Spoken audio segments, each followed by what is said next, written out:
వచ్చినావు బియా? కారణం ఏమిటి అని అంటే ఎందుకు అబద్ధాలు చెప్పుకోనికా? ఇవాళ ఏదో కొత్తగా చేస్తా ఉన్న అంశం కాదు. ఇవన్నీ నీకు లోటస్ తో పెట్టిన విద్య కదా. చేసింది తక్కువ, చెప్పుకునేది ఎక్కువ. తక్కువ చేసి ఎక్కువ చెప్పుకుంటే ఏ ప్రాబ్లం ఉండదు బియా, కానీ చేసిన ఘనకార్యాలు కూడా చేయలే అని చెప్పుకుంటున్నావు చూడు, అది హైలైట్.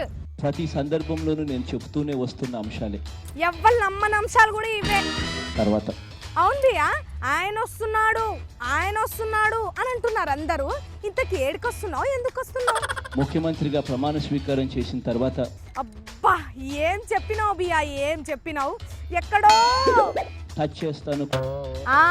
టచ్ చేసావు, టచ్ లో ఉండు. ఎందుకు అని చెప్పి బిస్కెట్ లేసుడు నేర్చుకుందామని నీ దగ్గర నుంచి నేర్పుతావా బియా సికార్చి? కొన్ని అంశాలను నేను చెప్తా. అవునవును, అన్నీ చెప్తే నీ లోటస్ పాండ్ పక్కన ఏ రోజ్ పాండో లిల్లీ పాండో కట్టేసుకుంటాను కదా. ఆయన వస్తున్నాడు, నేను పాడుతున్నా.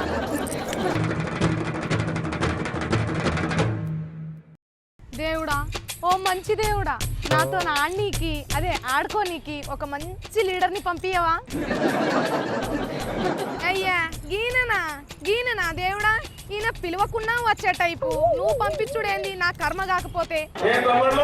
నాయనా, నా కోసం మొగల మీద నుంచి ఊడిపడ్డావా నువ్వు? పడకపోయినా నువ్వు పెడతావు కదా భయం. నేను ఎందుకు చెప్పాలి? నేనెందుకు సహకరించాలి నీకు? పైసంత ఆమ్దాని వస్తుందా నీతో నాకు? లేకపోతే నాకేమన్నా 100 గజాల జాగా ఇస్తున్నావా నీతో ముచ్చట పెడితే? మరెందుకు నీతో మాట్లాడు? అయినా ఎప్పుడు నువ్వేనా వచ్చుడు? నీ కొడుకు లోకేష్ అని పంపించచ్చు కదా. ఏంది రోబోనా? ఓహో, నీ పుత్రరత్నానికి పెట్టుకున్న ముద్దు పేరా? గా పేరే ఎందుకు పెట్టబుద్దైంది నీకు?